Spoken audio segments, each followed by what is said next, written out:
Welcome to a new series where we interview a selection of well-known property individuals, those that are looking to make a name for themselves, and also those that are rather like myself, they like good wines. I'm Christopher Walkey, and this is a new series called Property and Wine. Again, another toasty character to this. So yes, I think it would blow your mind to try and find out what I know, but I'm quite lucky, and I've got this kind of, it's like rock pools. It's like you wander around and you see what's going on here, you see what's going on there, and I'm able to do that because I'm not selling anything, I'm just finding stuff out. And also I've helped a lot of people move from one rock pool to the other or get together and collaborate. But yeah, I think if I had my own agency, I wouldn't know where to start. With us today we've got Andrew Stanton, so a name that many people will know, but actually who is this guy? We're going to find out today. Thank you for joining us today, Andrew. So can you tell our audiences a little bit about yourself? Who are you as a person, and how did you get into the property industry? Okay, alright, well let's start back with how I got into it. A woman was the reason. I was 23 years old, I'd just graduated, couldn't get a job, met a lovely woman, she had 3 children, and I was earning £7,000, and I thought, maybe I need to earn a bit more. And I thought, how can I make money quickly? And the solution was to become an estate agent. So in 1986, that's where I found myself. Whereabouts was that? Whereabouts did that happen? That was in Buckinghamshire, so that was countrywide. Countrywide, yeah. Very aggressive. Yeah, always in the headlines in some capacity. Yeah, and a great company. They were kind of a hire and fire 'em type of company. And I thought, if I can actually do the job, they'll pay me lots of money. I mean, years ago, I can remember myself, I started off in the property industry. I was working for, was it Blackhorse Estates, which don't exist anymore? Is it legal in general? That goodness knows. Blackhorse Agencies, Lloyd's Bank, they were the second company I worked for. No computers on the table, no. Literally a filing system with paperwork. That's how old that was. Goodness knows when that was, but anyway, so you're saying, so that's what got you into the estate agency industry? Yeah, and you was quite successful in that, I believe. Yeah, I was successful, but I was very wooden. So I just tried to work out what everyone else was doing, and the market was pretty good then as well. It was a bit like the Wild West, we didn't know what we were doing.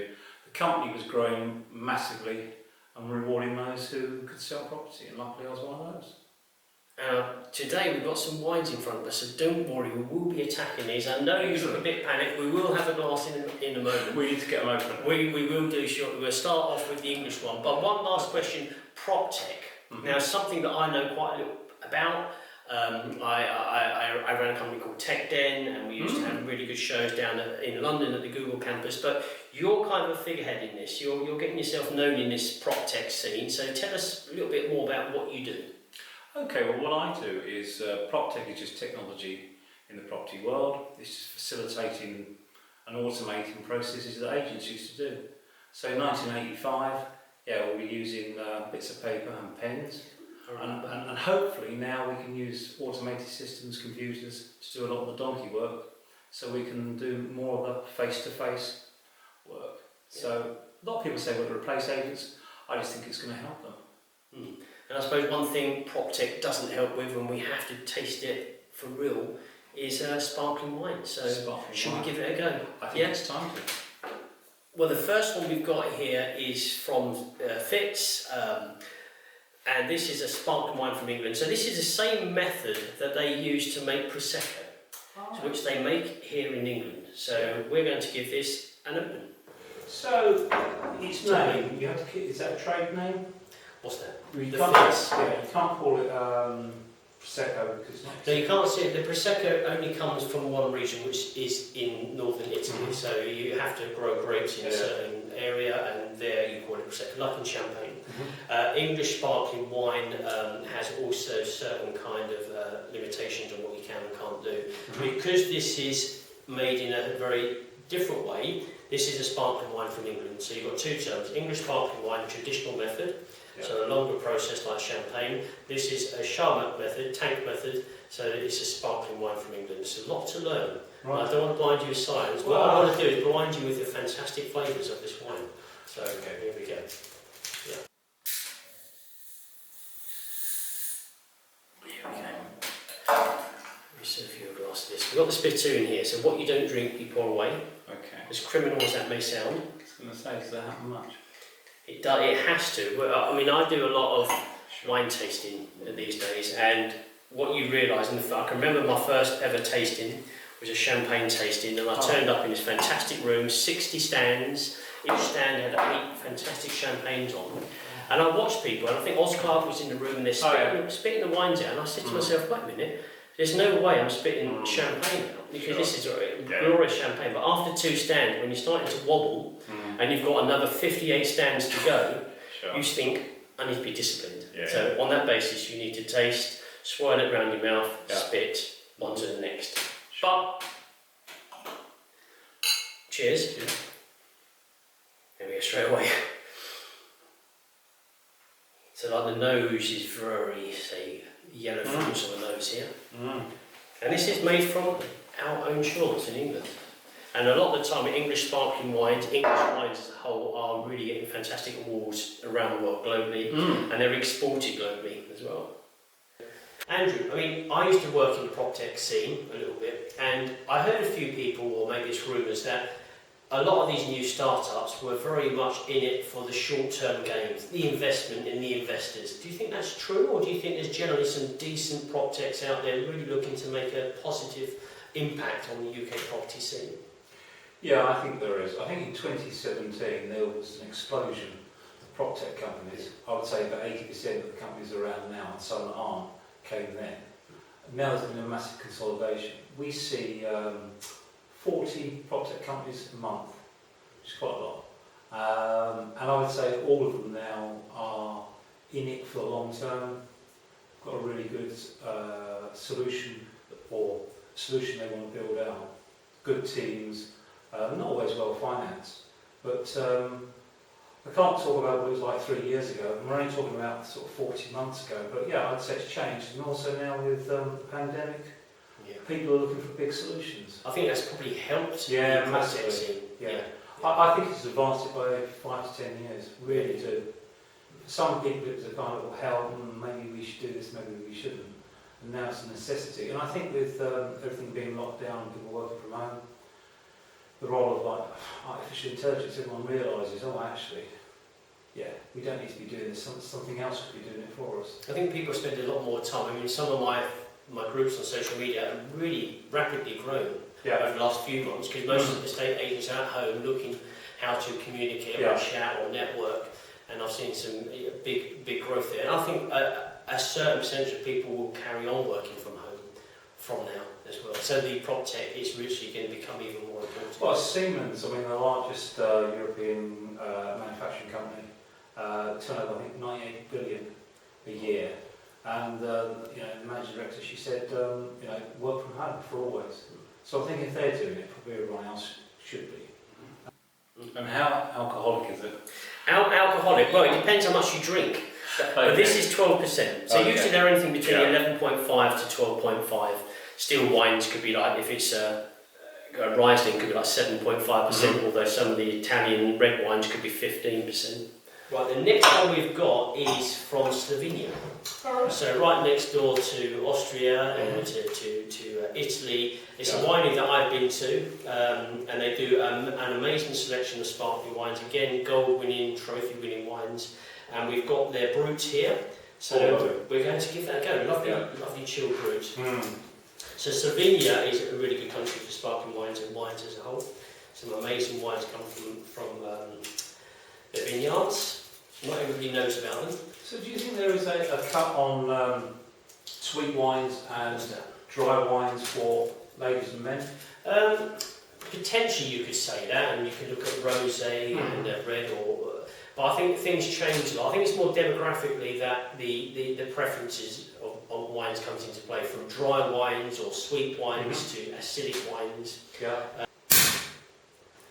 So what we need you to do with this is probably just give it a few seconds for those bubbles to settle, and then give that nose a good workout, so to absorb the aromas that the wine's giving you.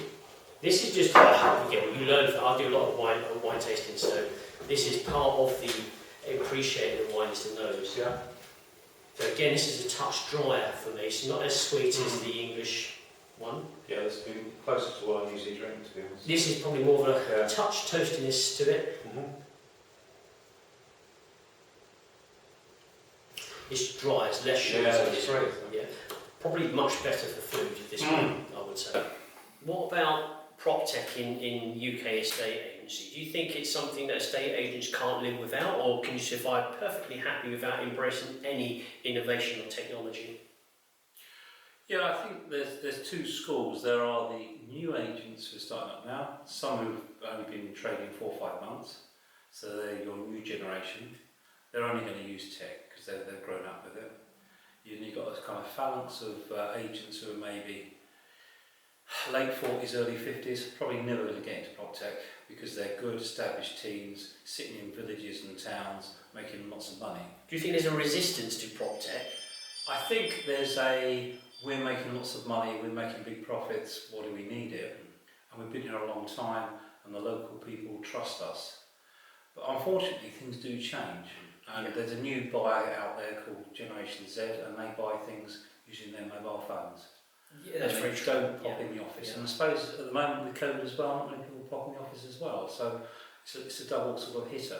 So do you think that if anybody's starting in property as an estate or letting agent, they couldn't adopt a traditional method or to be successful, or you think you have to adopt a total innovative method to be successful? Does that make sense? So can you still adopt the traditional method, high street estate agent and paper in the windows, and so is there enough buyers and sellers out there that appreciate that fashion of estate I think agency? the argument is yes, the general public want it, but the trouble is you're 23-year-old who probably isn't buying houses at the moment, but in 7 years they will be.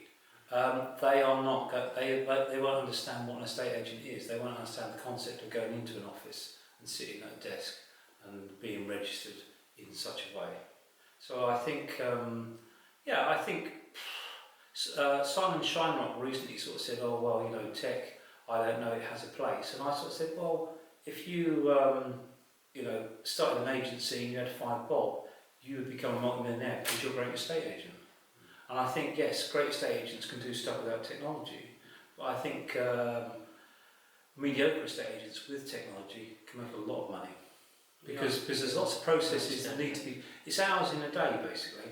How many hours can you do? And if you're spending 27 hours doing some manual tasks and a computer's doing it for you every week for a year, you're going to be ahead of your competitors. Do you think there's too much prop tech out there that it's mind-blowing for some people? It's mind-blowing, yeah.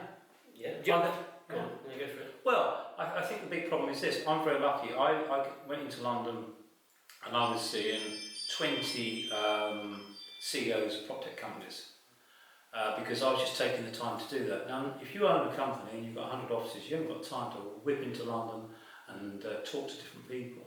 So yes, I think it would blow your mind to try and find out what I know, but I'm quite lucky and I've got this kind of, it's like rock pools, it's like you wander around and you see what's going on here, you see what's going on there, and I'm able to do that because I'm not selling anything, I'm just finding stuff out.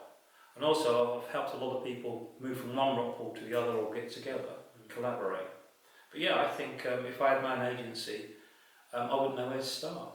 Really? And you can spend an awful lot of money on the wrong thing, which might be right for another agency, but isn't right for you. It might be right if you've got 50 branches, but not if you've got 2. But I think it's like fintech, it's going to wash through the industry.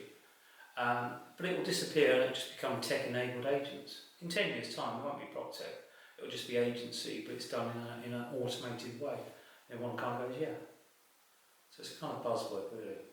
But don't fear it, I think that's the thing. Don't fear it, but try and understand it. Embrace it, rather than reject it. So now we're going to pop over to Italy. So Italy, this is in the region of Trento, Trento DOC, which is northern Italy. This is the same method as they make champagne. And this is Ferrari. It sounds good, doesn't it? It does sound good. So this is the Ferrari and this is their Rosé. This is I've been here a few times. I've been to them a few times. Magnificent selection of sparkling wines. Something really to get involved with, to experience. So we're going to try their Maximum Rosé. There we go.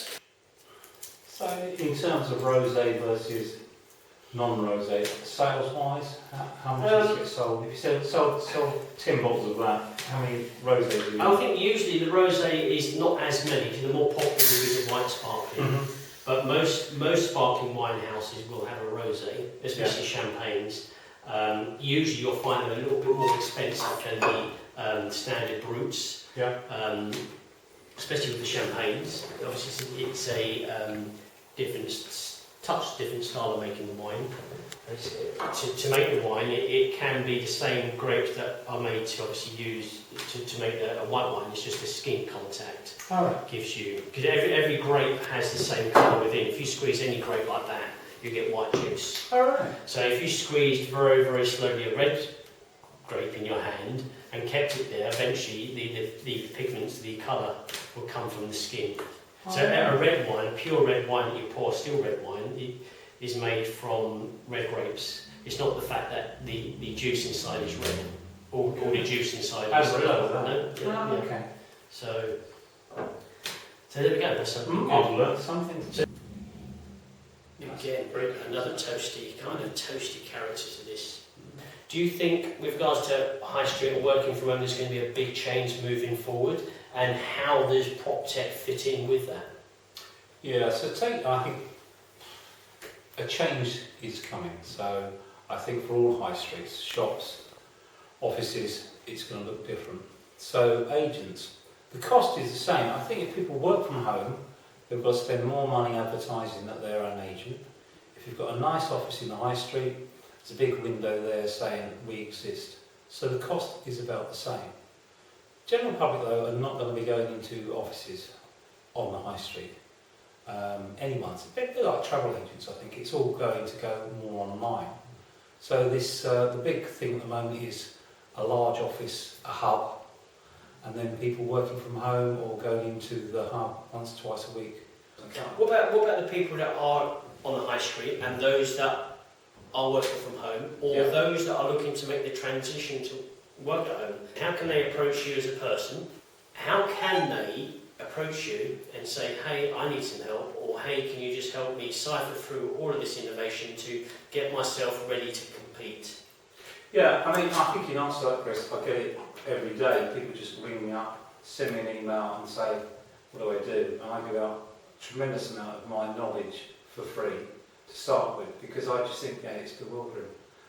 So you can have someone who's 22 years of age saying, I want to set up, should I do this and this? I have managing directors who've got 100 branches saying, Andrew, I don't know what I'm doing. And I say, I'm not surprised. I wouldn't. You're 55. You've never been in this situation before. All of a sudden you realise your competitors are doing this. Shall we have a meeting? So, I think they just got to basically contact me and say, can you help? Are you going to blind them with science, or are they going to literally talk to you in a basic way, simple for stupid terms still? This is what I usually like, when people explain something and I understand and I feel, wait a minute, you're talking my language. I'm the most tech person I know. I think that answers it. So I'd say to somebody, what's your problem? And they might say, well, it's, I don't know, getting stock to the market or basic stuff. And I will say, right, utilise this. And I don't dig into the big detail, because they'll have technical officers and people like that. I'll send them a kind of broad stroke approach, right, you need this and this, and I'll say, talk to the CEO of this company, and they'll go, okay, they'll do that. And then if they want to get in bed together, they'll talk to each other. Technical people talk to the technical people, and then we can get into that. Sometimes though, some of the owners are pretty tech heads as well, but it's quite rare. But yeah, it's the language, you are quite correct. There are two different languages. There's the world of tech and there's the world of real estate, and they talk different languages. And I'm a bit like Dr. Dolittle, I'm in the middle, I talk both. I think that's an important thing, because when I was in the prop tech industry, there was a lot of terminology that I didn't understand, and I don't like tech, to be honest with you. And sometimes when it comes to wines, there's also a lot of language and words that most people don't understand. Yes, to a degree, but if you want to appreciate and go into depth with wines, they're there to be appreciated. But sometimes people just say, what does it taste like? It tastes like cherries and oak. fantastic. Other Yeah. people want to know the grapes, other people want to know how long it's been in the bottle, production method. But you can go all the way up to meeting the winemaker online and Yeah. all of this stuff. And you've got every right to do that. But there are some people that just say, look, I want it to work for me. That means pouring it in the bottle, me drinking, me relaxing, and that's it. And in the property industry, they will say to you, I just want this tech to sort this situation out. I don't want to know how it works. How much does it cost? Okay, I'm going to put that in my costs, but just do it. I don't want to know about the tech. So they can approach you with that kind of simple request. Yeah. I'll say you've got a budget, and I will say okay, because I think this is the big thing. It's a bit like wine, isn't it? Is it always the case the most expensive wine is the best wine? No, I can remember being with Oz Clark, and it was something really good that he said to me. I said, what is the best wine you've ever had? It's probably a naive question to ask him, but he said, sometimes the best wine that you've got is just a glass of wine that you've got in your hand. And I thought that's a fantastic response. It just shows you how educated and knowledgeable you are in the wine industry, and you're quite right. Sometimes that moment, it can be any wine from the supermarket, and if the moment is there, you'll cherish that forever.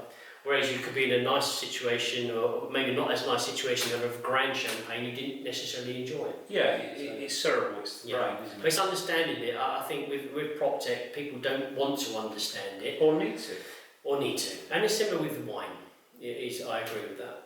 Yeah, I think the way I usually approach it is, you can drive a Mini, you can drive a Ferrari. Yeah.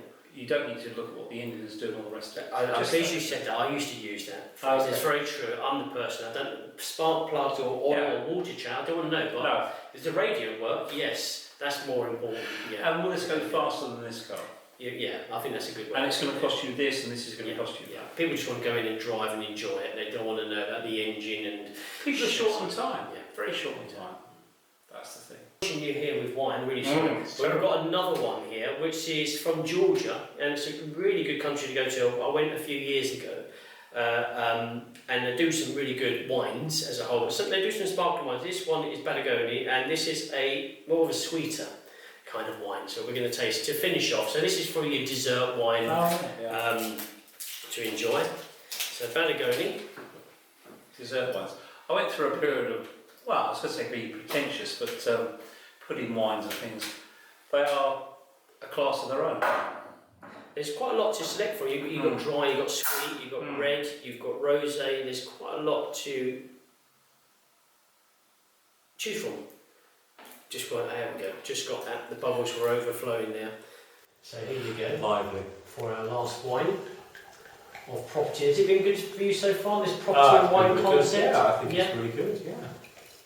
I think it relaxes you. I think at the end of the day, the best chats you can have over alcohol, always. I think so. Years ago, a lot of business was done down a pub, wasn't it? People are honest, I think. Yeah. And your guard is down and you're relaxed. Yeah, I don't disagree with that. So, well, it's an idea. Hopefully this will work and more people will come and have an interview and importantly enjoy some wine. Sure. Cheers. Green fruits on the nose for me.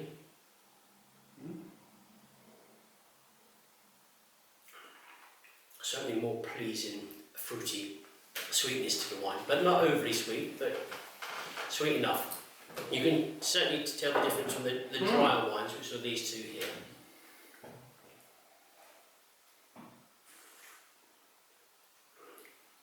I'm really sorry guys, but you're filming and you're not able to taste, but you will do soon. Have you seen any PropTech ideas that you'd like to just mention here that you think are potentially going to do something good? Or maybe there's some people, individuals, ladies or gents in the industry that you know are quite innovative and probably going to be going places in the near future. Yeah, I mean, there are so many, I think is the truth of it. I think some of the current trends, maybe talk about those a bit more. Yeah. We've heard a lot about Rightmove, which has been around for 20 years. And I think the concept now, more than having a property portal, is property platforms. The concept of people coming onto a platform, transacting business there, rather than a portal where you go on, you see a property, you want to rent it or buy it, and then you go and talk to the agent. Yeah. You come onto the platform, and then you talk to the platform, engage with the agent. So it doesn't cut the agent out, but the interaction is actually happening here. So that's a very sort of. But do you think that's going to become a very difficult place to overcome in the fact that Rightmove is more or less like a household name. They may go on to Zoopla, they may go on the market or another, but in their mind is Rightmove, search for property, find a house, send an email, go and view that house. I think the problem for Rightmove is a portal for mum and dad. And you've got these young people who use TikTok, who use so many different things. Well, if you go onto Facebook these days, you're looking for stuff, you get property come up. So if you're searching for household goods on Facebook, you do see property. And I don't know whether or not we found the property that we're in now via Facebook, but you certainly are alerted to. Well, there's a big noise that in 18 months Facebook will do property. That's the big thing. Yeah. So coming back to it, Rightmove belongs to an age where we used to queue up for things in the year 2001. I'm trying to think, it's a while ago, but the new portals that come along are listening to what the consumer wants. Because I don't know about you, but everybody buys things using their mobile phone. Yeah, and they want it immediately. I agree, yeah. And just to go onto a portal, find a property, and then have to go off that portal and talk to an agent, they'll see a property and they'll want to engage with it, they'll want to know about it, they'll want to probably virtually view it. And there's so many different things, and Rightmove doesn't allow that to happen. But do they not have they allow the virtual tours? They allow the Google road view. What's it called? Yeah. I forget where you can see the road with the camera. Yeah, so you can have geospatial. Yeah. So are they not? I'm not for Rightmove, I'm not against Rightmove, so it matters not to me. Well, I mean, there's lots of news sites. There's a site coming along called Mutual. There's a site, Move Shack. Are these PropTech kind of concepts? Yeah. Move Shack. That's a property platform. You've got Mutual, which is a pre-portal portal. Yeah. So the concept there is it's quite revolutionary. That's Max Fuller. Move Shack. That's Mick Silver. You've got OpenBricks. Have you ever come across it? I've heard of the name, so I'm not. Yeah, so they are. That's blockchain. Yeah, blockchain. Yeah, that's a big thing, isn't it? Big thing. But they're looking to sort of revolutionise how portals are used. They're looking to give the money back to the agents. Yeah. So there's lots of different there's lots of different things happening out there in the space at the moment. But coming back to what you were saying, it's the individuals, the CEOs, and the teams that I would rather be looking at. I mean, there's smaller companies like Home here. There's a couple of guys running that, and they basically, I talk to them and they say, "Oh, we see this as a problem," and then 3 weeks later they've got a solution. But do you think it long has gone the days that people would say if you're not on Rightmove, you're not going to sell a house? Do you think you could bypass Rightmove? Do you think you could bypass Rightmove, Zoopla, and let's say on the market, and still make a decent challenge in your local area if you want to become an estate agent, be it high street or work at home? I think it comes down to cost, because all the what we call the insurgent challenger portals are free. And the problem with Rightmove is they charge, I don't know, £1,100. But there's also that dispute online is that the cost is too much. Well, it is, because I think they're making 70% gross profit, and I don't think any company can make that amount of money. But they've got the monopoly on that for the time. Do you think that in the long term they're doing their short-term vision rather than long-term vision in that? Well, I don't think they've got a long-term vision. I think Zooplas are more likely to be the number one rather than Rightmove. Definitely, because they are adapting and doing things. But I think if Facebook comes into the marketplace, and I'm amazed at the moment Amazon hasn't, because that would be a natural. Well, yeah, it's funny because Amazon approached us with regards to one or two things, with regards to wine. I think they're looking at many things, but I have so much money. That's Facebook could totally revolutionise things. So if they took on property and they sold property on there, as what Rightmove does, then and they're doing it. The property listings are pumping up on there. You can contact the agency. You do get a reply. You can view a house. What I find at the moment, going back to Facebook, is many agents say, "Oh, I don't do Facebook, or it's for kids and all the rest of it." And I'm thinking, is that not long gone? That kind of it's only for updates on coffee and I would say 85% of agents don't use Facebook at all. But I would have thought that you're saying things are for kids. I would say that when I say it to Oliver, maybe he's like, "Or Snapchat is for that, or TikTok." I don't know how to use it. I don't want to know how to use it. But I would have thought Facebook would be seen along with Twitter and LinkedIn as an important social media platform to have. It's not so much for the youngster. I think it's for any age, from the young child up to grandma and granddad. Yeah, but I think Facebook, a lot of agents just think it's sort of frippery and it doesn't sell property. And I'm thinking, well, I think it's a dangerous. I think it's madness. I think you should be out on all social media. So we're about done for time here, Andrew. So I appreciate you coming up. You came up to see us, so I appreciate that. What about these wines here? You got a preference? Like if you needed to have another glass, which we'll probably do before you go, have you got a preference? We've got the English one that we had, the Vignian one, which is kind of the toasty character. We had the Rosé, the Trento from Italy, and the last one we had was the sweeter wine to finish off with from Georgia. I think before we opened them, I would have gone for the second. I'd definitely go for the fifth. We go for the fifth. We're going for a bit of English bubbly. So unfortunately, once again, the spittoon needs to come into play. With pour glasses. And how have you enjoyed today? I think good. It's been excellent. Excellent wine, excellent host, Chris, and I think I'll come and see you in a year's time when we see a lot more people. Yeah. And we'll try some more maybe. Sounds good. Cheers. Cheers. Cheers.